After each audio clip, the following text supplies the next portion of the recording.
Salve, selamat siang semuanya. Perkenalkan, kami dari kelompok 5 dengan judul Masalah Sosial yang Muncul dalam Masyarakat seperti Kemiskinan, Pengangguran, Ketidakadilan Ilmiah dan Kritis. Baiklah, sebelum kami melanjutkan materi kami akan memperkenalkan diri kami masing-masing. Perkenalkan, nama saya Febriantiona dengan NIM 24101051. Saya Rosalia Gina Jenny dengan NIM 24101115. Perkenalkan, saya Dea Amanda dengan NIM 24101047. Saya Emiliana Kaliana Tantri dengan NIM 24101190.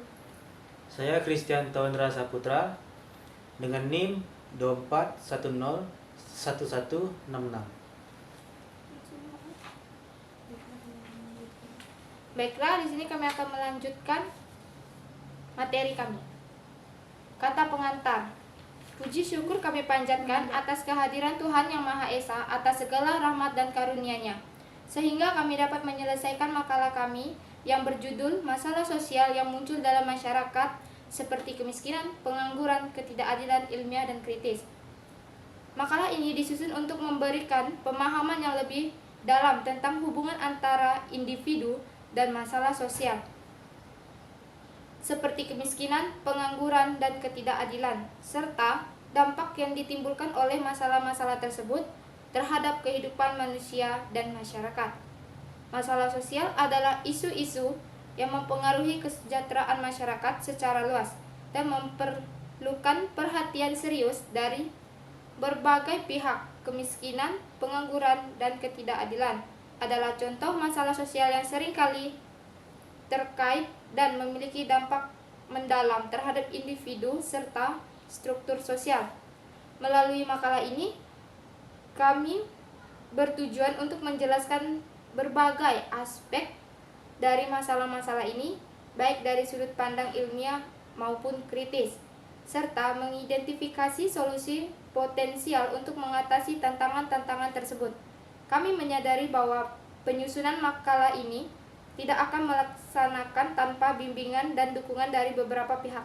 Oleh karena itu, kami ingin mengucapkan terima kasih yang sebesar-besarnya kepada dosen pembimbing, rekan-rekan, dan semua pihak yang telah memberikan bantuan dan dorongan.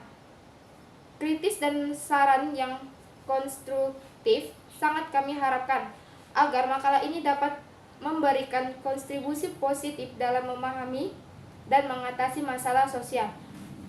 Akhir kata, kami harap makalah ini dapat memberikan wawasan yang bermanfaat dan mendorong diskusi lebih lanjut tentang bagaimana kita sebagai individu dan masyarakat dapat bekerja sama untuk menciptakan perubahan positif dalam menangani masalah sosial yang ada. Semoga makalah ini dapat menjadi referensi yang berguna bagi pembaca dan memahami hubungan antara manusia dan bagai tantangan sosial yang dipahami. Kuburaya, 8 Oktober 2024. Penyusun kelompok 5.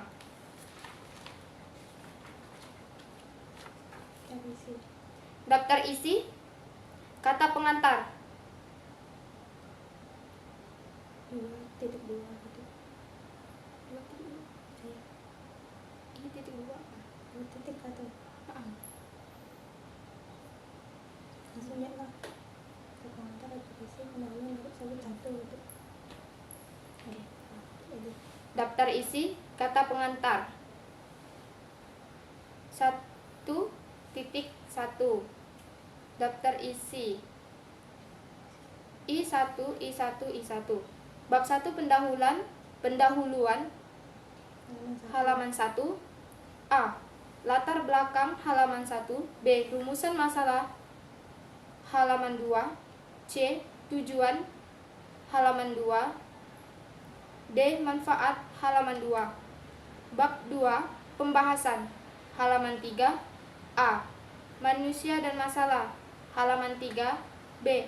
Pengangguran halaman 8. C. Ketidakadilan halaman 12. D. Diskriminasi halaman 15. E. Pendidikan yang rendah halaman 19.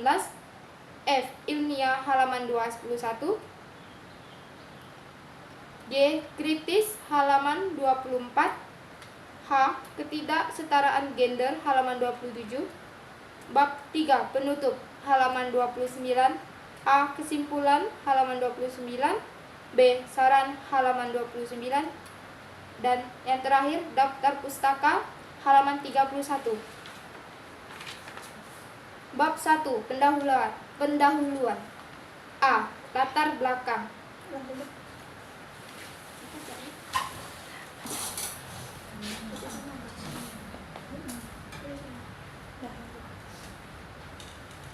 Bab 1 pendahuluan. A. Latar belakang. Kemiskinan adalah salah satu isu global yang telah lama menjadi perhatian banyak negara.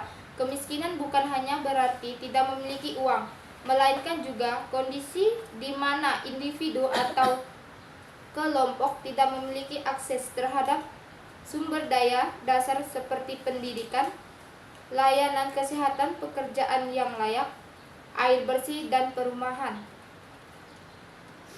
Kemiskinan adalah kondisi di mana individu atau kelompok kekurangan sumber daya yang cukup untuk memahami kebutuhan dasar seperti makanan, tempat tinggal, pendidikan, dan perawatan kesehatan.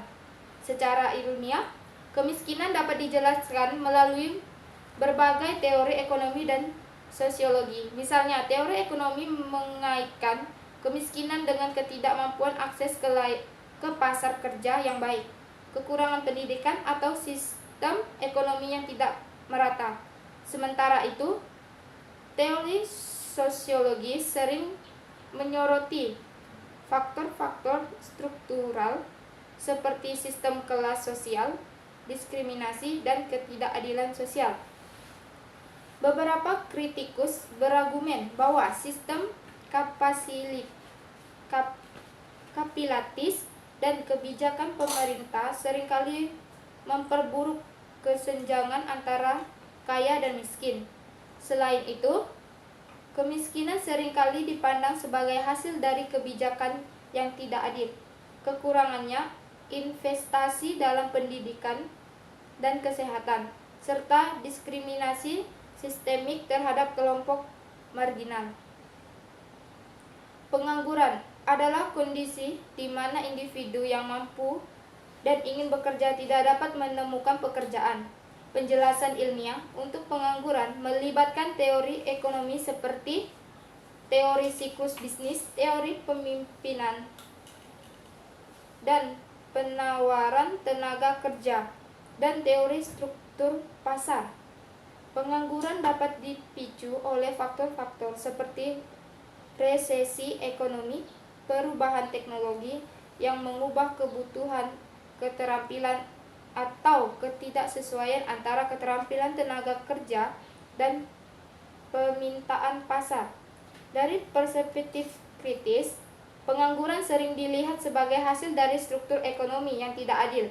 Misalnya, globalisasi dan otomatisasi dapat menyebabkan hilangnya pekerjaan di sektor-sektor tertentu.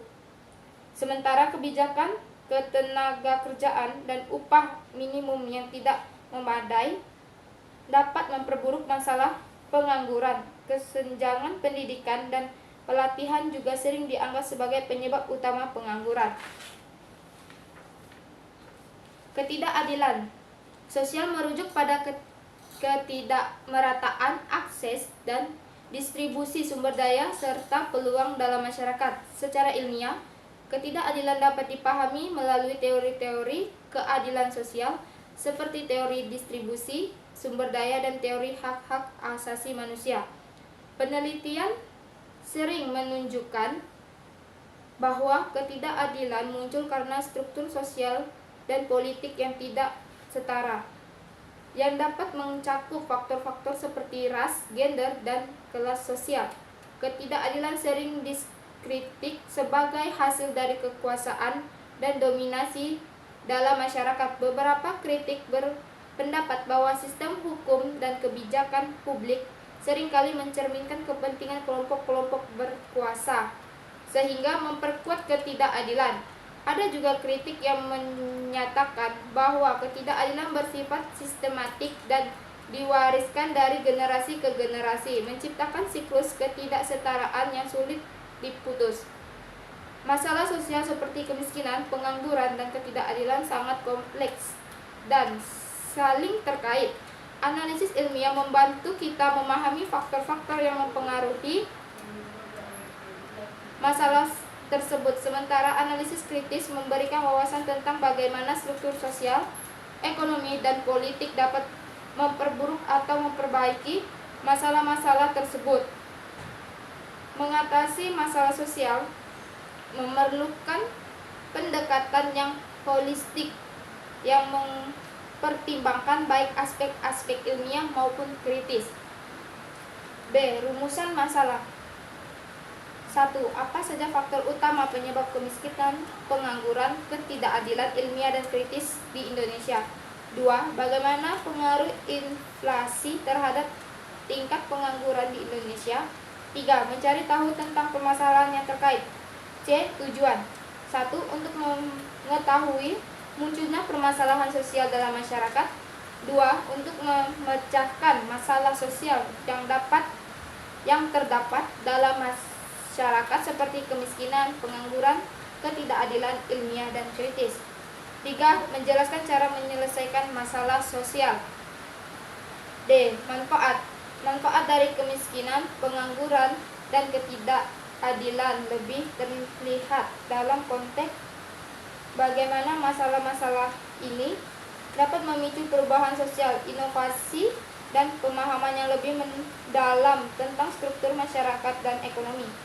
Dari perspektif ilmiah dan kritis, tantangan-tantangan ini seringkali mendorong penelitian dan kebijakan yang berusaha untuk mengatasi dan mengurangi masalah-masalah tersebut. Namun, penting untuk diingat bahwa manfaat tersebut tidak menghilangkan kerugian dan dapat dampak negatif yang nyata dari masalah-masalah sosial ini. Selanjutnya akan dilanjutkan oleh saudara rekan saya. Bab 2. Pembahasan. A. Manusia dan masalah sosial. Manusia dan masalah sosial sering terkait dalam cara yang kompleks dan sering kali mempengaruhi satu sama lain.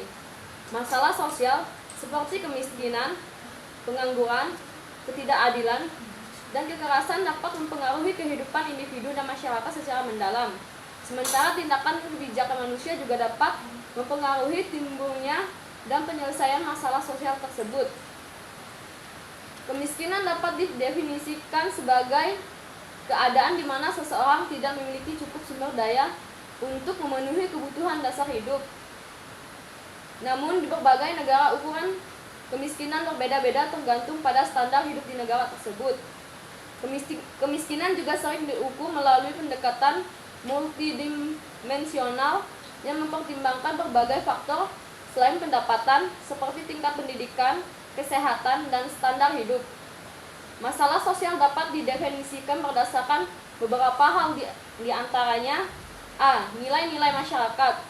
Masalah sosial dapat muncul akibat ketidakseimbangan atau ketidakadilan dalam distribusi sumber daya, hak, dan kesempatan. B.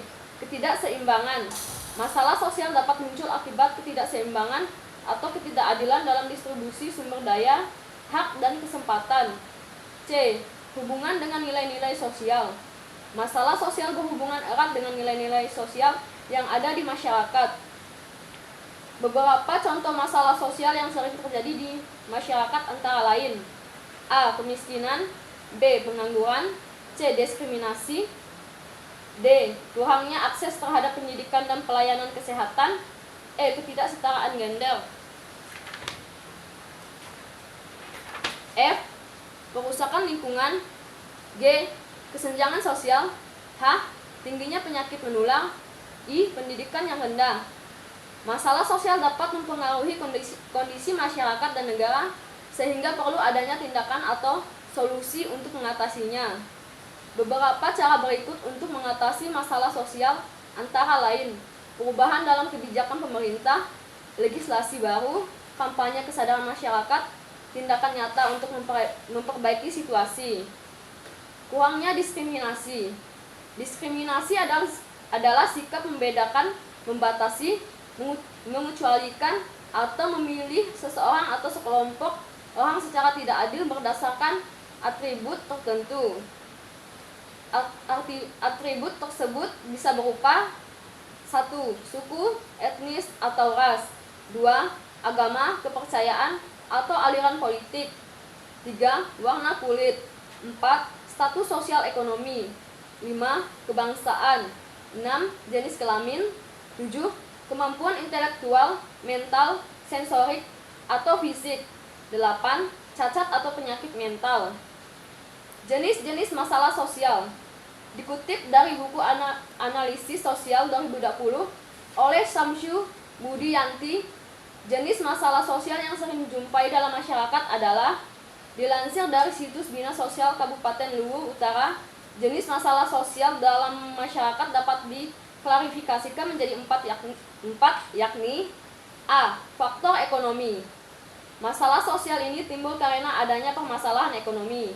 Contohnya, kemiskinan, pengangguran, serta kesenjangan sosial. Permasalahan ini bisa rampung jika pemerintah bergerak aktif dalam menuntaskan kemiskinan, membuka lapangan pekerjaan, dan menimilkan kesenjangan sosial. B. Faktor budaya. Adanya jenis masalah sosial yang bersumber dari faktor kebudayaan. Misalnya, saat seseorang mengalami cultural lacks atau ketidakmampuan untuk menyesuaikan diri dengan budaya. C. Faktor biologis. Jenis masalah sosial ini seringnya diakibatkan oleh kondisi kesehatan masyarakat atau faktor biologis lainnya. Misalnya, kurang gizi pada balita, penyakit menular, virus penyakit, keracunan makanan, dan munculnya penyakit baru yang belum ditemukan obatnya. D. Fakta psikologis adalah masalah sosial yang sangat dipengaruhi oleh kondisi psikologis, juga pola pikir individu atau masyarakat. Contoh, masalah sosial yang mungkin ditimbulkan dari faktor ini antara lain agama atau kepercayaan sesat, gerakan anti pemerintah, serta penyimpanan seksual.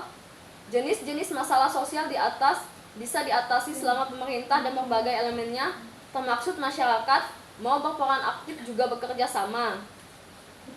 Seperti yang kita ketahui bersama, kemiskinan di Indonesia masih menjadi salah satu masalah besar yang harus dihadapi bangsa Indonesia sejak dulu hingga sekarang. Karena masalah kemiskinan di Indonesia masih belum menemukan titik terang atau belum menemukan solusi yang tepat untuk menghadapi masalah kemiskinan tersebut. Pemerintah telah mencoba berbagai macam cara untuk mengurangi angka kemiskinan tersebut, tetapi angka kemiskinan masih saja tinggi. Faktor-faktor yang mempengaruhi kemiskinan di Indonesia seperti 1. Sulitnya mendapat pekerjaan, karena kalah saing dengan yang mempunyai ijazah sarjana, sehingga yang hanya lulus SMA atau SMK saat ini sangat sulit untuk mendapat pekerjaan dan selain karena ijazah juga karena umur untuk mendapatkan pekerjaan di Indonesia mempunyai batas maksimal, sehingga ketika umur mereka sudah melebihi batas yang sudah ditentukan saat mereka akan mencari pekerjaan lain pun akan sulit karena kalah dengan yang masih muda. 2. Karena faktor usia. Bagi yang telah lanjut usia tidak memungkinkan untuk bekerja sehingga mereka tidak mempunyai penghasilan untuk memenuhi kebutuhan hidupnya. 3. Rendahnya penghasilan. Karena kebutuhan terus meningkat dan harga-harga di pasar terus meningkat, tetapi gaji tetap sama sehingga dalam mencukupi kebutuhan masih kurang. 4. Hilangnya pekerjaan. Seperti yang kita ketahui saat COVID-19 lalu, banyak pekerja yang kehilangan pekerjaan mereka karena pengurangan tenaga kerja sehingga banyak orang menganggur sehingga perekonomian menurun. 5. Bantuan-bantuan yang tidak sesuai. Upaya pemerintah dalam mengatasi masalah kemiskinan di Indonesia salah satunya adalah memberi bantuan kepada masyarakat yang kurang mampu. Bantuan-bantuan tersebut berupa uang, bahan pangan, baju, dan lain-lain. Tetapi dalam penyaluran kepada masyarakat tidak sesuai dengan apa yang pemerintah anggarkan, karena banyak oknum-oknum yang tidak bertanggung jawab. Jenis-jenis kemiskinan. 1. Kemiskinan absolut. kondisi di mana individu atau keluarga tidak dapat memenuhi kebutuhan dasar hidup seperti makanan, pakaian, dan tempat tinggal. Ini adalah bentuk kemiskinan yang ekstrim dan sering diukur dengan standar internasional. 2. Kemiskinan relatif merujuk pada kondisi di mana pendapatan seseorang jauh di bawah rata-rata masyarakat di sekitarnya, meskipun kebutuhan dasar mungkin terpenuhi. Mereka tetap tidak dapat berpartisipasi secara penuh dalam kehidupan sosial dan ekonomi. 3. Kemiskinan struktural. Kemiskinan yang terjadi akibat struktur sosial atau ekonomi yang tidak adil, seperti ketidakmerataan distribusi kekayaan atau terhadap pendidikan, atau diskriminasi terhadap kelompok tertentu. 4. Kemiskinan siklus. Kemiskinan yang bersifat sementara di mana individu atau keluarga mengalami kemiskinan dalam suatu periode, tetapi bisa keluar dari kemiskinan setelah kondisi tertentu membaik, seperti mendapatkan pekerjaan atau bantuan sosial. Penyebab kemiskinan. 1. Kurangnya pendidikan.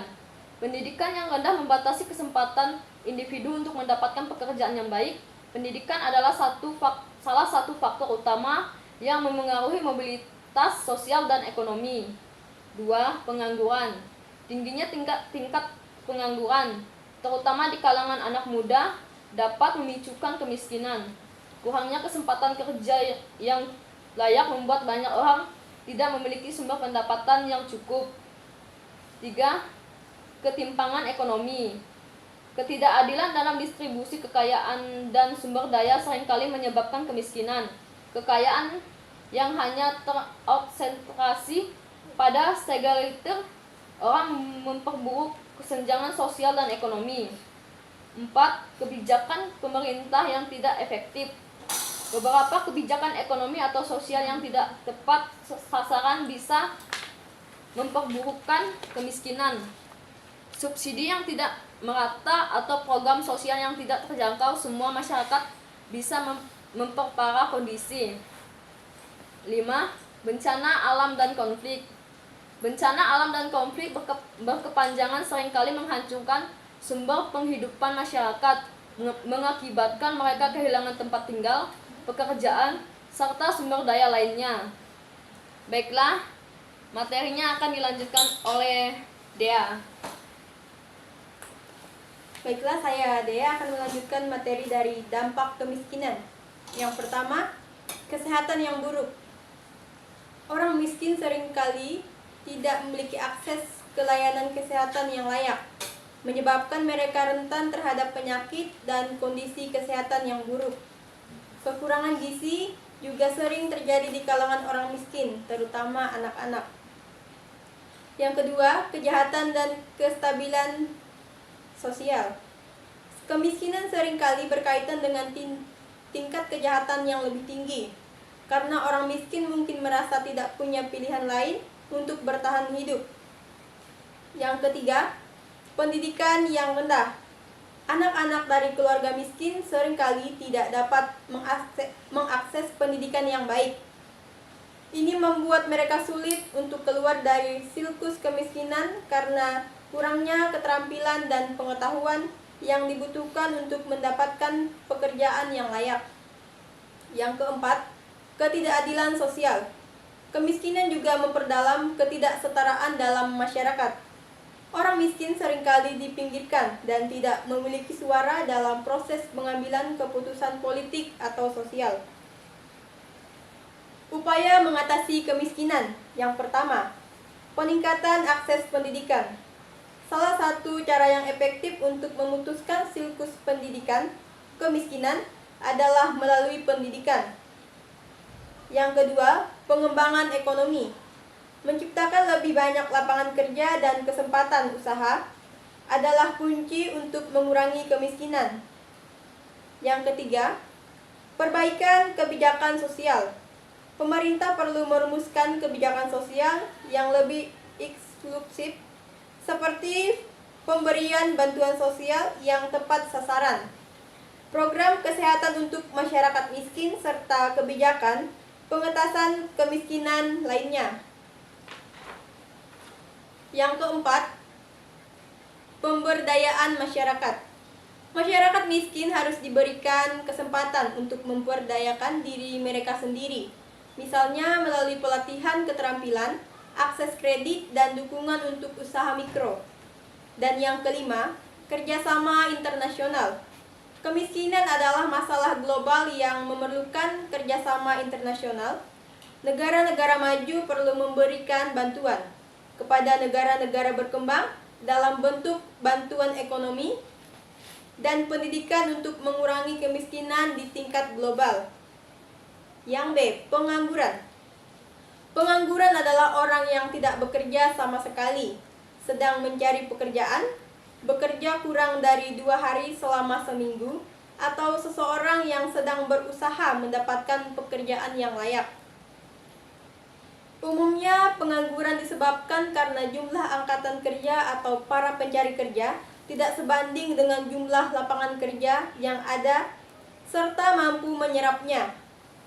Pengangguran seringkali menjadi masalah dalam perekonomian, karena dengan adanya pengangguran, produktivitas dan pendapatan masyarakat akan berkurang, sehingga dapat menyebabkan timbulnya kemiskinan atau masalah-masalah sosial lainnya. Tingkat pengangguran adalah persentase mereka yang ingin bekerja namun tidak memiliki pekerjaan. Tingkat pengangguran diperoleh melalui survei terhadap ribuan rumah tangga. Tingkat pengangguran dapat dihitung dengan cara membandingkan jumlah pengangguran dengan jumlah angkatan kerja yang dinyatakan dalam persen.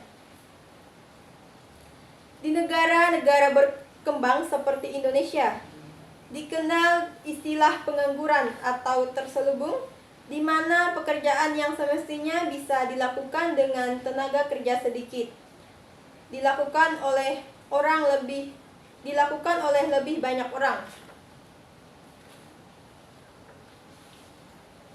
Untuk menciptakan lapangan kerja atau minimal untuk dirinya sendiri atau memang tidak memungkinkan untuk mendapatkan lapangan kerja atau tidak memungkinkan untuk menciptakan lapangan kerja. Sebenarnya kalau seseorang menciptakan lapangan kerja atau minimal pada perekonomian yang maju, sebagaimana besar orang yang menjadi pengangguran memperoleh pekerjaan dalam waktu singkat. Jenis-jenis pengangguran. Berdasarkan sumber dan penyebabnya, pengangguran dapat dibedakan menjadi yang pertama, pengangguran normal. Merupakan pengeluaran yang disebabkan kesenjangan waktu, informasi lowongan, kondisi geografis dan dokumen, dan keinginan pencari kerja memperoleh pekerjaan yang lebih baik. Yang kedua, pengangguran siklikal. Yang ketiga, pengangguran struktural, yaitu pengangguran yang tidak memenuhi persyaratan kerja akibat perubahan struktur dan cara kegiatan ekonomi sebagai dampak perkembangan ekonomi. Dan yang keempat, pengangguran teknologi. Pengangguran terbuka. Pengangguran terbuka adalah pengangguran yang terjadi karena pertambahan lowongan pekerjaan yang lebih rendah dari pertambahan tenaga kerja. Akibatnya dalam perekonomian semakin banyak jumlah tenaga kerja yang tidak dapat memperoleh pekerjaan. Menurut BVS, pengangguran terbuka dari atas: yang pertama, penduduk yang sedang mencari pekerjaan; yang kedua, penduduk yang sedang mempersiapkan usaha; yang ketiga, penduduk yang merasa tidak mungkin mendapat pekerjaan; dan yang keempat, penduduk yang sudah punya pekerjaan. Pengangguran tersembunyi adalah pengangguran yang terjadi karena penambahan pada tenaga kerja yang dilakukan tidak menghasilkan penambahan yang berarti pada tingkat produksi atau angkatan kerja yang sudah bekerja tetapi tidak bekerja secara optimal. Pengangguran musiman adalah pengangguran yang terjadi karena adanya penggantian musim atau musim tanam dan musim panen. Biasanya terjadi pada sektor perikanan dan pertanian. Setengah menganggur. Setengah menganggur terjadi akibat migrasi dari desa ke kota sangat pesat sehingga tidak semua orang memperoleh pekerjaan dengan mudah. Penyebab dan dampak pengangguran. Pengangguran umumnya disebabkan karena jumlah angkatan kerja tidak sebanding dengan jumlah lapangan pekerjaan yang mampu menyerapnya. Tingginya angka pengangguran berdampak buruk bagi perekonomian seperti rendahnya tingkat kesejahteraan masyarakat. Apabila hal-hal tersebut dibiarkan, maka pengangguran dapat menjadi masalah sosial, seperti timbulnya kemiskinan, tingginya angka kejahatan, dan masalah sosial lainnya. Faktor-faktor yang menyebabkan terjadinya pengangguran: yang pertama, tingginya persaingan global. Yang kedua, sulitnya mobilitas geografis karena rendahnya pemerataan industri. Yang ketiga, rendahnya kualitas dan tidak sesuainya kualifikasi pendidikan. Yang keempat, terbatasnya lowongan kerja dan tingginya kebutuhan kerja. Dan yang kelima, karakter yang malas dan tidak mau mengambil resiko. Kebijakan-kebijakan pengangguran. Adanya bermacam-macam. Pengangguran membutuhkan cara-cara mengatasinya yang sesuai dengan jenis pengangguran yang terjadi, yaitu sebagai berikut. Cara mengatasi pengangguran struktural. Yang pertama, peningkatan mobilitas modal dan tenaga kerja. Yang kedua, segera memindahkan kelebihan tenaga kerja dari tempat dan sektor yang kelebihan ke tempat dan sektor ekonomi yang kekurangan. Yang ketiga, mengadakan pelatihan tenaga kerja untuk mengisi formasi kesempatan atau lowongan kerja yang kosong. Dan yang keempat, segera mendirikan industri padat karya di wilayah yang mengalami pengangguran. Cara mengatasi pengangguran friksional. Yang pertama, perluasan kesempatan kerja dengan cara mendirikan industri baru, terutama yang bersifat padat karya. Yang kedua, deregulasi dan debirokratisasi di berbagai bidang industri untuk merangsang timbulnya investasi baru. Yang ketiga, menggalakkan pengembangan sektor informal. Yang ketiga, menggalakkan program transmigrasi untuk menyerap tenaga kerja di sektor agraris dan sektor formal lainnya. Yang kelima, pembukaan proyek-proyek umum oleh pemerintah seperti pembangunan jembatan, jalan raya, PLTU, PLTA, dan lain sebagainya. Cara mengatasi pengangguran musiman. Yang pertama, pemberian informasi yang cepat jika ada lowongan kerja di sektor lain. Yang kedua, melakukan pelatihan di bidang keterampilan lain untuk memanfaatkan waktu ketika menunggu musim tertentu. Cara mengatasi pengangguran siklis. Yang pertama, mengarahkan permintaan masyarakat terhadap barang dan jasa. Yang kedua, meningkatkan daya beli masyarakat. Yang C, ketidakadilan. Ketidakadilan merujuk pada kondisi di mana seseorang atau kelompok tidak mendapatkan perlakuan yang setara atau adil. Seringkali terkait dengan distribusi sumber daya, kesempatan, atau hak. Ciri ketidakadilan. Ketidakadilan adalah kualitas yang berkaitan dengan ketidakadilan atau hasil yang tidak pantas. Istilah ini dapat diterapkan dalam kaitannya dengan peristiwa atau situasi tertentu. Ada berbagai cara untuk mengatasi ketidakadilan politik, ekonomi, dan sosial yang disebutkan di atas. Apakah suatu tanggapan terbukti tepat dan efektif, tergantung pada sifat keluhannya. Dalam kasus di mana beberapa kelompok dikecualikan dari partisipasi politik, negara dapat memperbaiki pelanggaran hak-hak politik dengan mempromosikan inklusi politik dan memperdayakan kelompok-kelompok subordinat. Menangani ketidakadilan ekonomi sistemik seringkali merupakan masalah reformasi ekonomi yang memberi kelompok akses yang lebih baik terhadap pekerjaan, perawatan kesehatan, dan pendidikan. Pembangunan kelembagaan dan ekonomi yang dapat dilakukan untuk meningkatkan standar hidup dan mendorong pertumbuhan ekonomi. Selain itu, dengan menciptakan jaringan pengaman sosial dan ekonomi, negara dapat menghilangkan ketegangan dan kestabilan yang disebabkan oleh alokasi sumber daya yang tidak adil.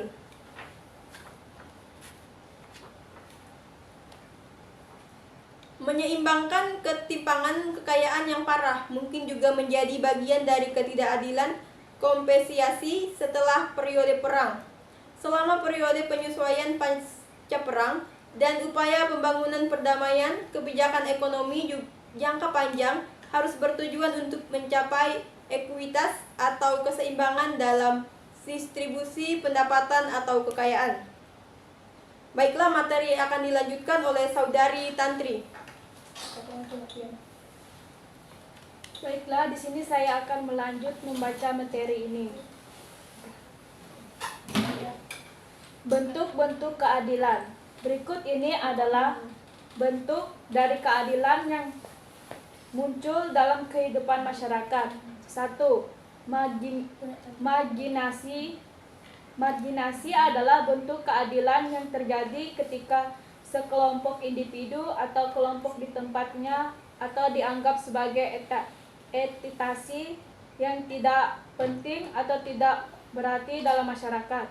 Hal ini terjadi karena faktor-faktor seperti suku, agama, atau kondisi ekonomi dapat mengakibatkan kesejahteraan dalam akses terhadap sumber daya yang pulang serta merugikan individu dalam kelompok yang terpinggirkan. 2. Dominasi. Dominasi terjadi ketika satu kelompok atau kelompok cenderung menguasai dan mengontroli individu atau kelompok lain dengan cara merugikan umatnya. Hal ini berkait dengan kuasa politik, ekonomi, atau sosial. Dominasi seringkali berbatasan kebebasan, hak dan kemampuan individu dan kelompok untuk mengambil keputusan yang mengontrol nasib mereka sendiri.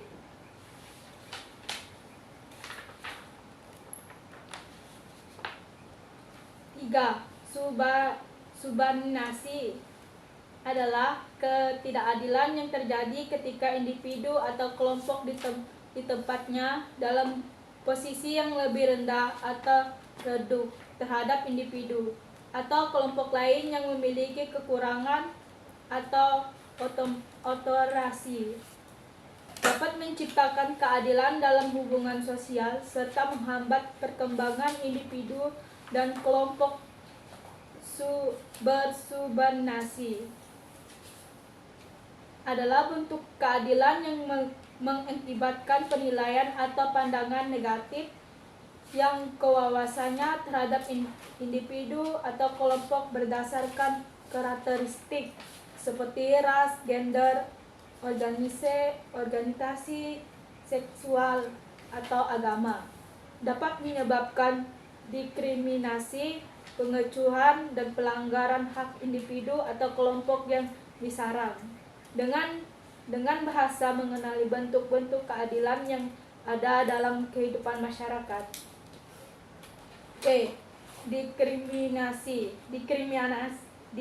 Diskriminasi berdasarkan hal yang biasa terjadi apabila di negara kita Indonesia berbeda dengan mayoritas negara di dunia yang terdiri dari satu ras saja. Dengan Indonesia, jurusan terdiri dari ratusan ras dan suku.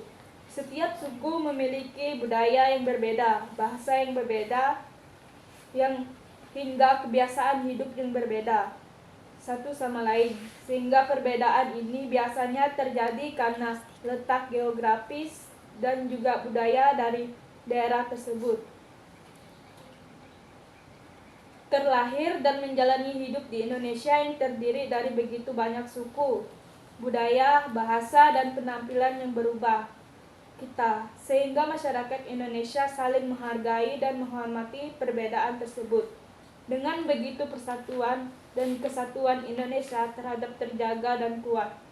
Selain itu membuat kita sadar bahwa Tuhan menciptakan manusia berbeda-beda, bukan untuk saling memusuhkan apabila mengacu pandangan satu sama lain, melainkan untuk belajar mengenal kesamaan Tuhan. Dengan begitu, kita jadi belajar bagaimana cara menghargai perbedaan itu sendiri. Untuk belajar mengerti bahwa tidak apa-apa untuk menjadi perbedaan dari orang lain.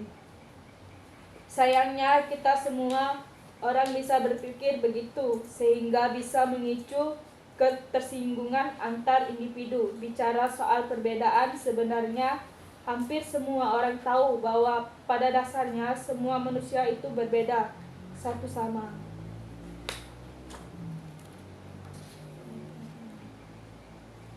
Hal ini dapat kita dilihat dari keluarga terdekat saja, yang dimana fisik serta sifat anggota keluarga tak selalu sama.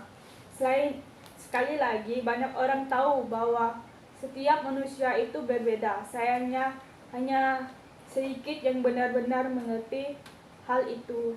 Jika banyak manusia yang tidak menyadari akan hal itu, maka akan banyak kasus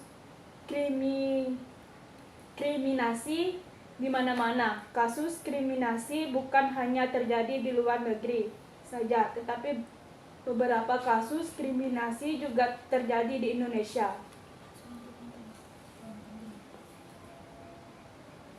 Selanjutnya akan dibaca oleh Saudara Tian.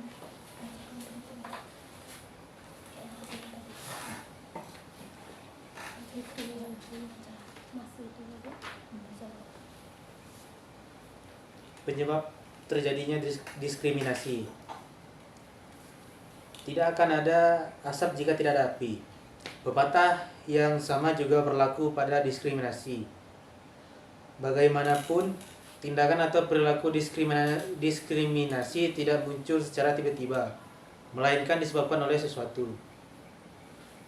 Dalam hal ini, kebanyakan diskriminasi disebabkan oleh prasangka atau stereotip yang berkembang di masyarakat.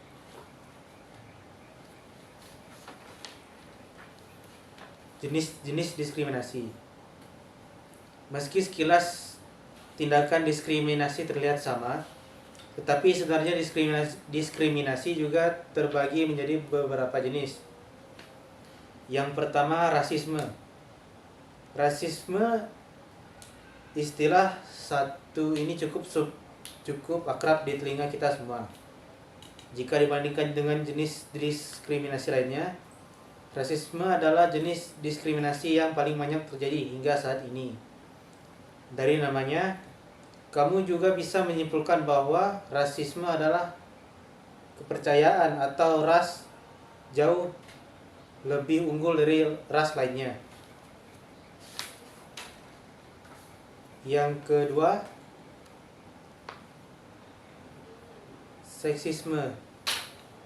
Jika rasisme didasarkan pada keyakinan sebuah ras jauh lebih unggul ketimbang ras lainnya, maka seksisme adalah keyakinan bahwa laki-laki lebih cerdas dan kuat dari perempuan.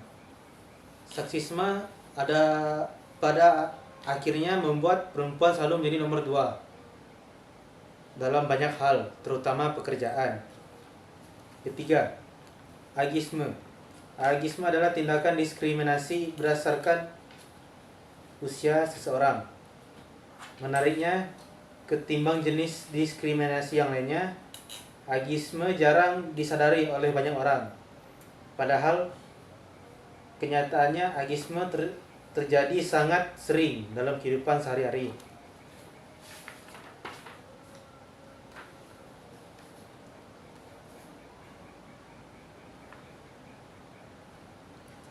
Cara menghindari terjadinya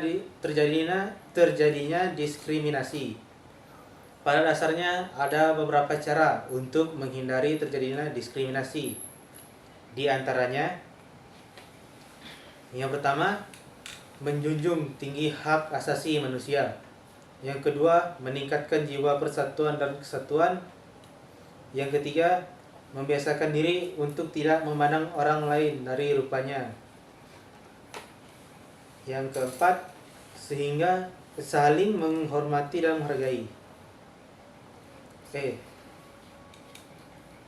Materi selanjutnya akan dilanjutkan oleh rekan saya.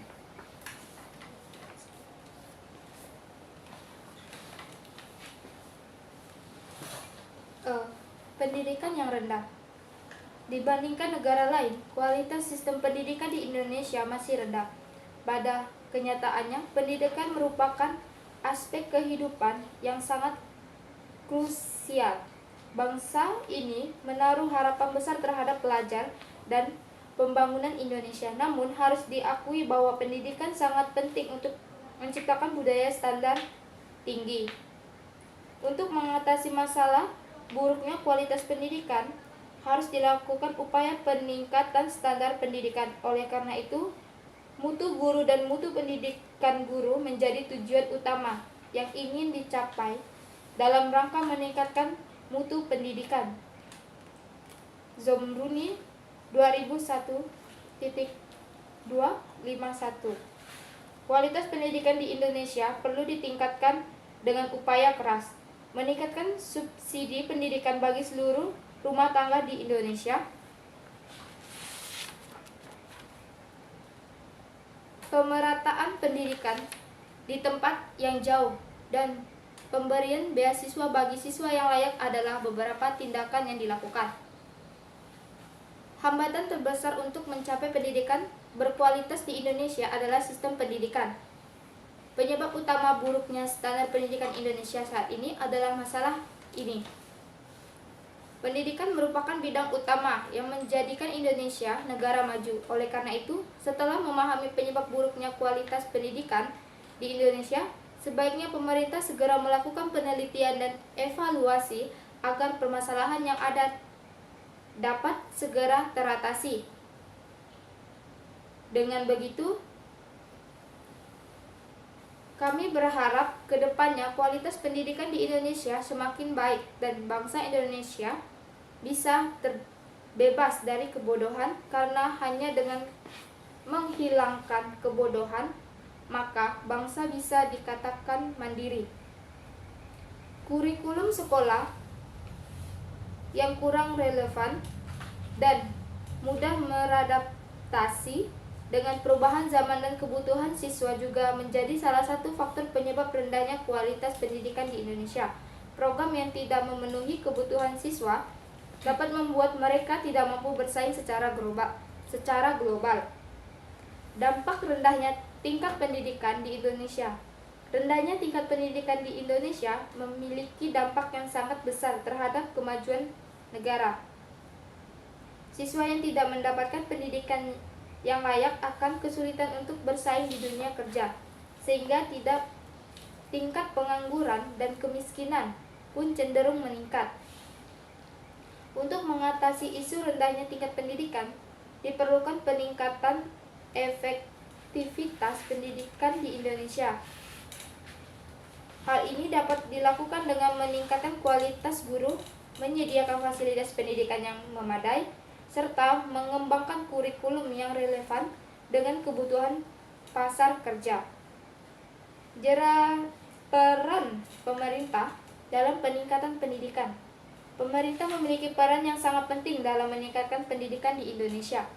Pemerintah harus memberi perhatian serius terhadap isu pendidikan saat ini, serta mengalokasikan dana yang cukup untuk mendukung pengembangan pendidikan di seluruh wilayah Indonesia. Selain itu, pemerintah juga perlu melakukan evaluasi terhadap kebijakan pendidikan yang sudah ada dan melakukan perbaikan jika diperlukan. Peran masyarakat dalam mendukung pendidikan. Selanjutnya akan dibacakan oleh Saudari Jenny.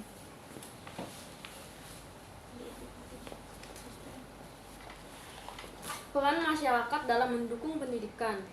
Masyarakat juga memiliki peran yang sangat penting dalam mendukung pendidikan di Indonesia.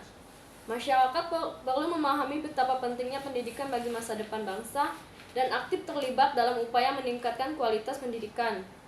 Masyarakat dapat memberikan dukungan moral kepada siswa serta ikut dalam kegiatan pendidikan di lingkungan sekitar. Cara mengatasi rendahnya tingkat pendidikan di Indonesia juga melibatkan peran aktif masyarakat dan juga lembaga pendidikan seperti Somporena Foundation. Masyarakat dapat mengawasi dan memberikan masukan terhadap kualitas pendidikan yang diberikan oleh lembaga pendidikan, serta turut dalam upaya peningkatan fasilitas pendidikan di daerah masing-masing.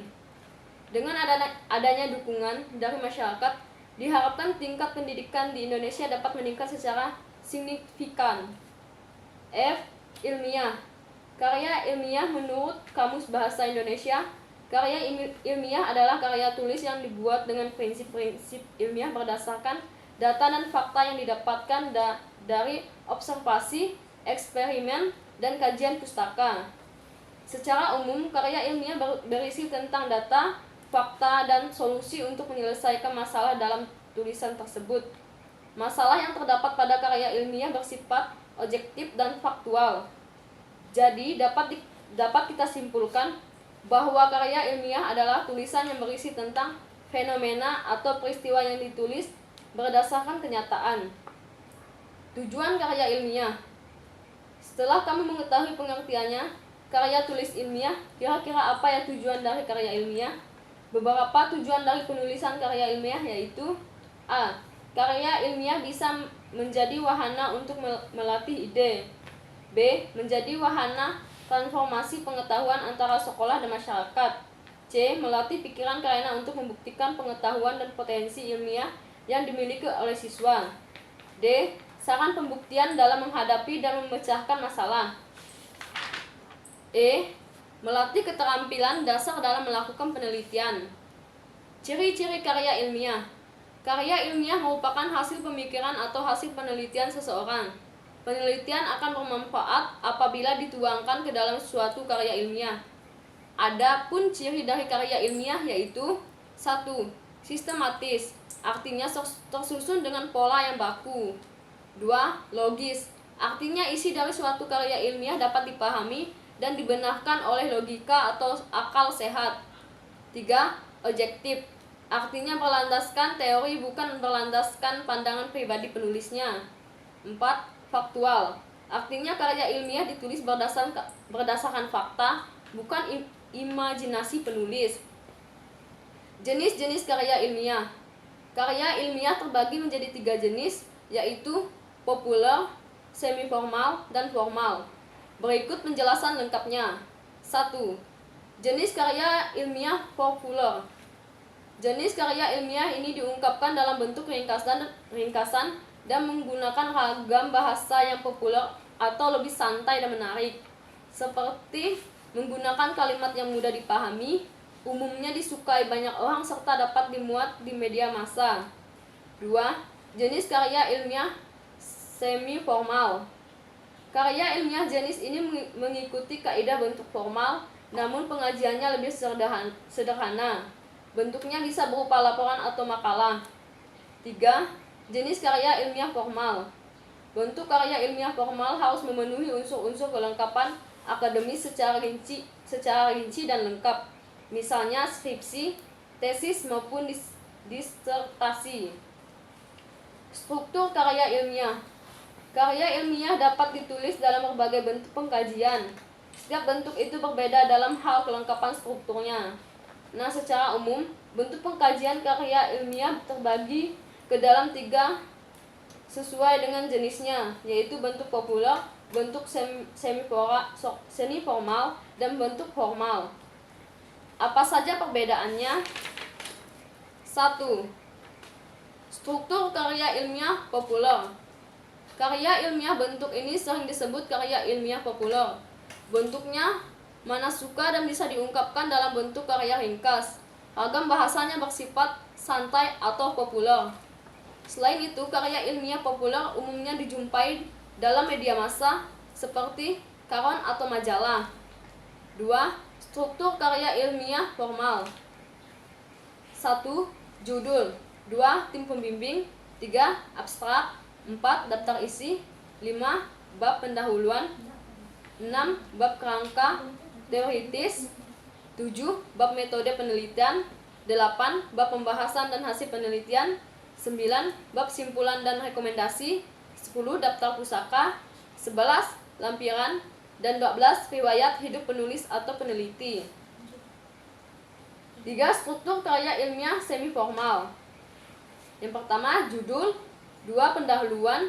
3. Kerangka teoritis. 4. Metodologi penelitian.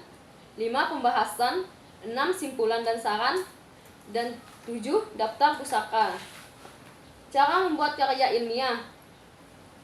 1. Persiapan atau perencanaan. Tahap pertama adalah perencanaan. Pada tahap ini, penulis perlu merencanakan segala aspek dari apa yang akan dibahas dan dikajikan agar dapat tersampaikan dengan baik. Buat rencana secara detail, mulai dari topik, masalah, rumus, tujuan, topik, identifikasi pembaca, hingga ruang lingkup karya ilmiah. 2. Pengumpulan informasi. Selanjutnya, kamu bisa mulai masuk ke tahap pengumpulan informasi. Bahan pengumpulan informasi dalam pembuatan karya ilmiah bisa kamu dapatkan dari hal berikut ini. 1. Perpustakaan. 2. Internet. 3. Bahan-bahan pustaka. 4. Ringkasan atau parphes. 5. Kutipan. Dan 6. Wawancara, observasi, dan pertanyaan. 3. Penulisan draft. Setelah informasi yang dikumpulkan sudah cukup terkumpul, kamu bisa mulai menulis draft. Ekspresikan ide-ide ke dalam bentuk tulisan kasar. Kembangkan ide kreatif yang sudah ada menjadi sebuah tulisan, namun pada tahap ini tulisan masih sangat mungkin untuk berubah atau direvisi. 4. Revisi. Nah, setelah draft selesai dibuat, kamu masuk ke tahap revisi. Perbaikan draft tulisan dengan menambahkan, mengurangi, menghilangkan, atau menata isinya sesuai dengan kebutuhan pembaca. 5. Penyuntingan. Perbaiki dan evaluasi aspek mekanik karya ilmiah seperti huruf kapital, ejaan, struktur kalimat, tanda baca, istilah, kosakata, atau formal karangan. 6. Publikasi. Apabila karya ilmiah sudah kamu dirasa sempurna dan tidak ada kesalahan, kamu bisa mempublikasinya di berbagai platform. Tulisan yang dibuat pastinya akan lebih berarti dan bermanfaat jika dibaca oleh orang lain. Faktor-faktor yang perlu diperhatikan dalam penulisan karya ilmiah adalah A. Kerangka tulisan. B. Judul yang singkat. C. Abstrak yang singkat dan padat. D. Etika dalam penulisan. E. Proses berpikir ilmiah. F. Syarat-syarat karya ilmiah. Baik, pemateri selanjutnya adalah Dea.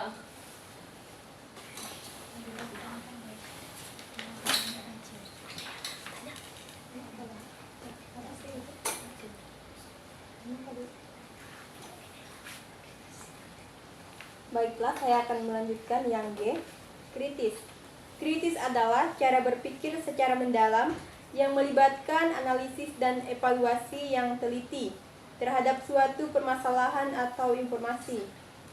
Ketika seseorang bersifat kritis, mereka tidak hanya menerima informasi begitu saja, tetapi juga mencari pemahaman yang lebih mendalam dengan mempertimbangkan berbagai sudut pandang dan argumen yang relevan.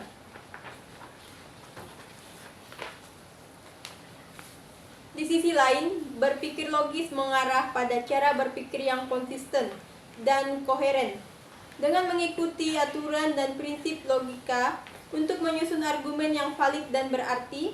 Pentingnya, berpikir secara mendalam, rasional, dan logis dalam kritis tidak hanya berlaku dengan lingkungan akademis, tetapi juga berpengaruh dalam kehidupan sehari-hari.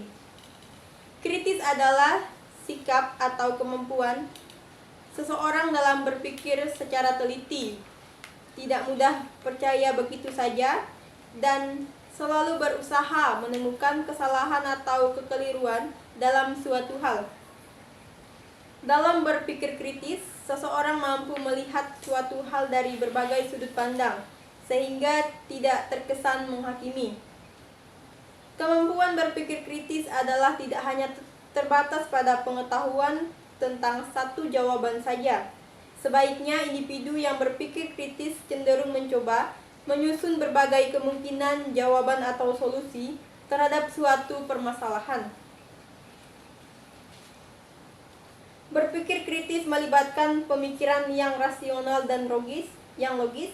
Filsuf Profesor Dr. Ahmad Tafsir dalam bukunya yang berjudul Filsafat Ilmu menjelaskan rasionalitas dan berpikir kritis artinya sebuah penalaran dan pemikiran yang masuk akal.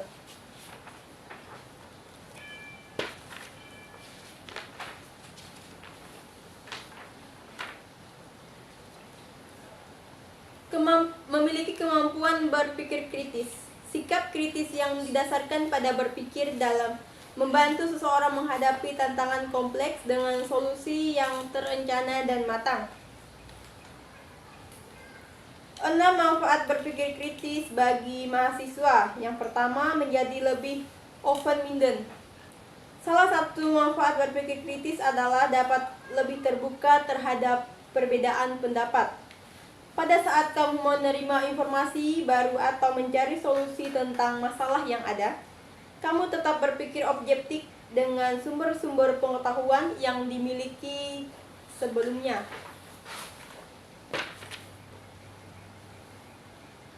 Mudah menyelesaikan masalah. Berpikir kritis juga bisa membuat kamu lebih mudah menyelesaikan masalah.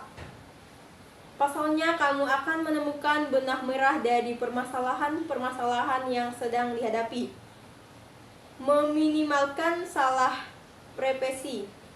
Jika kamu tidak terbiasa berpikir kritis, salah represi akan jadi tantangan terbesar.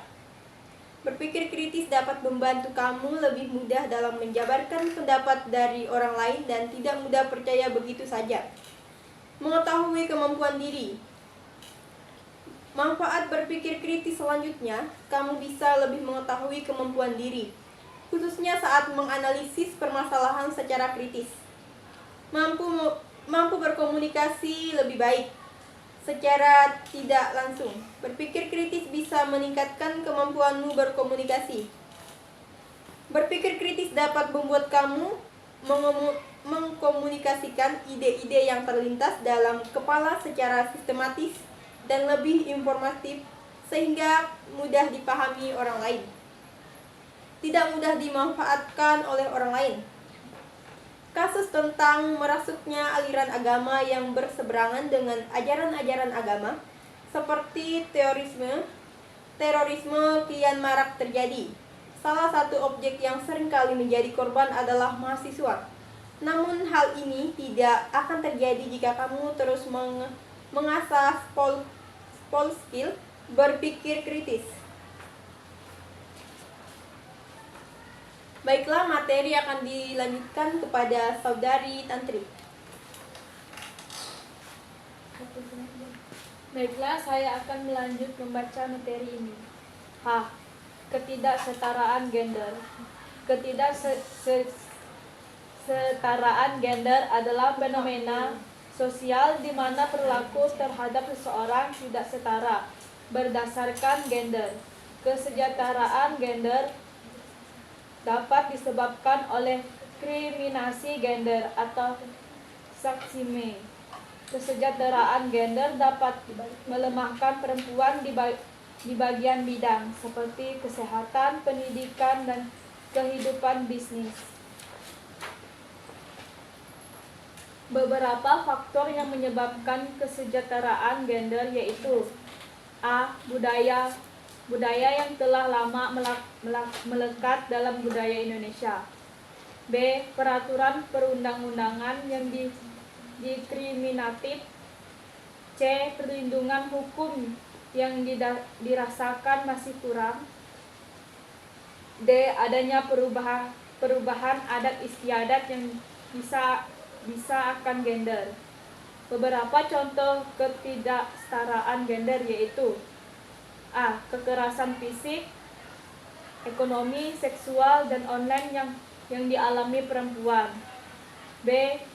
Marginasi, yaitu pembatasan akses dan kontrol perempuan terhadap sumber daya. C. Prominato, yaitu peralaman atau pemandaman terhadap perempuan yang merugikan dan menimbulkan ketidakadilan.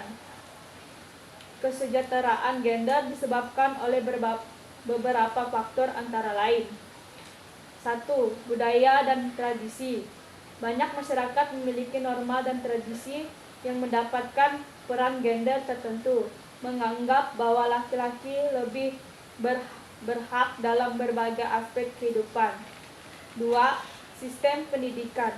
Akses pendidikan yang tidak merata bagi perempuan dan anak perempuan dapat menghambat kesempatan mereka untuk berkembang. 2. Ekonomi perempuan. Sering kali menghadapi diskriminasi di tempat kerja, termasuk gaji yang lebih rendah dan peluang karir yang terbatas. 4. Hukuman kebijakan. Di beberapa negara, undang-undang masih mendiskriminasikan perempuan baik dalam hal hak kepemilikan pekerjaan maupun kekerasan. 5. Kekerasan berbasis gender. Kekerasan terhadap perempuan baik fisik maupun emosional terhadap kebelakangan, kebebasan dan kesempatan mereka. 6. Pandangan yang menganggap laki-laki sebagai perempuan dan perempuan sebagai pengurus rumah tangga mengutamakan ketidaksetaraan.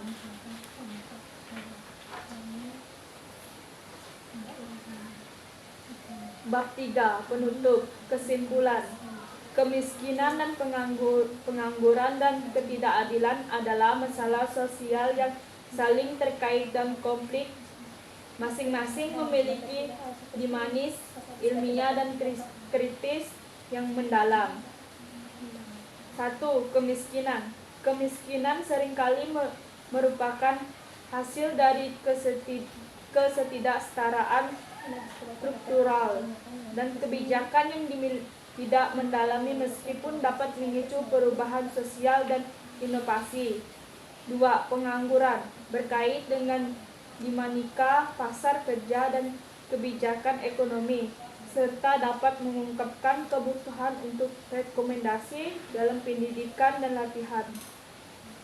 3. Kesejahteraan mencakup kesejahteraan dalam akses ke hak dan kesempatan seringkali disebabkan oleh struktur kekuasaan dan diskriminasi dan memerlukan dan rekomendasi untuk memperbaiki. Mengatasi ketiga masalah ini memerlukan pendekatan yang termasuk penelitian ilmiah yang mendalam, memahami kritis terhadap struktur sosial serta kebijakan dan tindakan yang adil. Saran. Baiklah, materi ini akan dilanjut oleh Ian.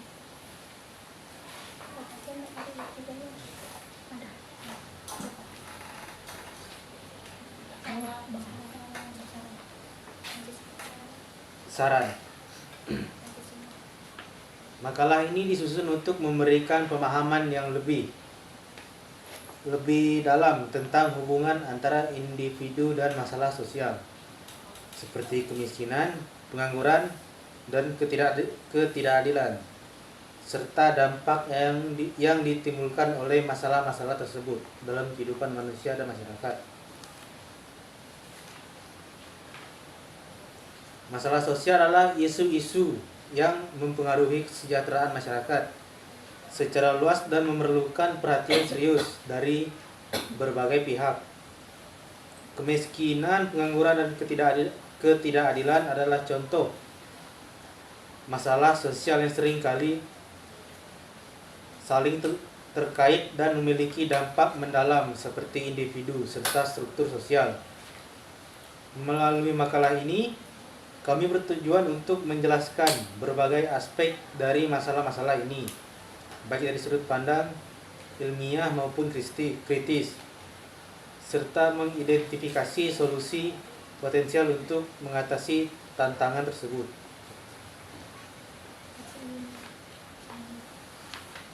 Daftar pustaka akan dijelaskan oleh rekan saya.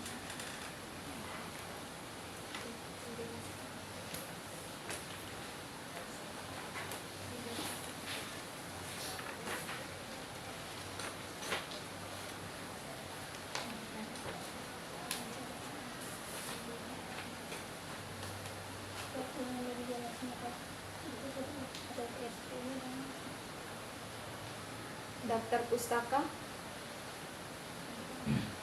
Yang pertama, Mankin, G, Q, L, titik, dan Wilson, P, titik, 2013, titik, pengantar ekonomi makro, titik, Jakarta, Salemba 4. Yang kedua, lompat ke Edison Susanto, Eni Rokhaida, Yana Ufa, 2017, titik, pengaruh inflasi dan pendidikan terhadap pengangguran dan kemiskinan. Inovasi, titik, 13, buka kurung 1, tutup kurung, titik, 2, 21, titik, ISSN 0216 strip 7786.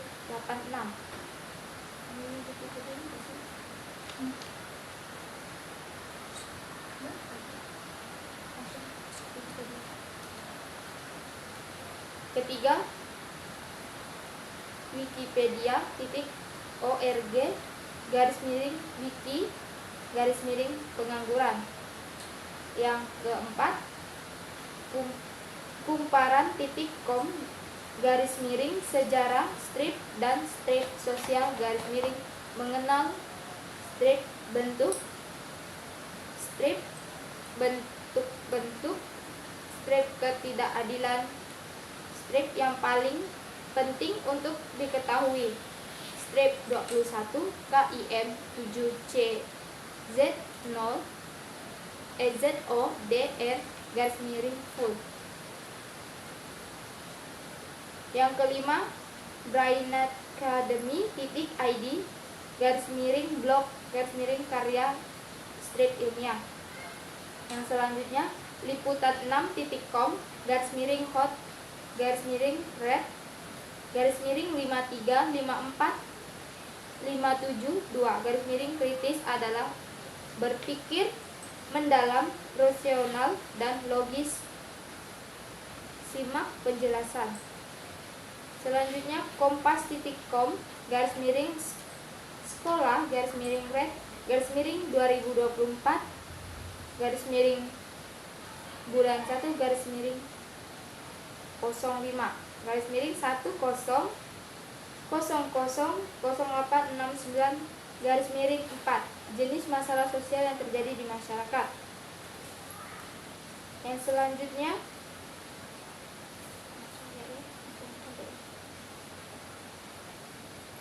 kumparan.com, garis miring IFA, Liansah, garis miring literasi, rendahnya kualitas pendidikan di Indonesia. Dan yang terakhir, Provoter.com, garis miring analisis penyebab rendahnya tingkat pendidikan di Indonesia terkini.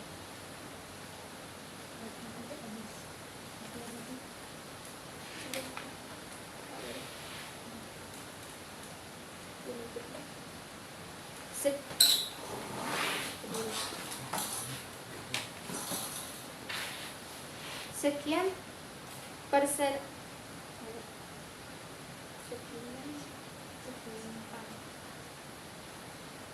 Sekian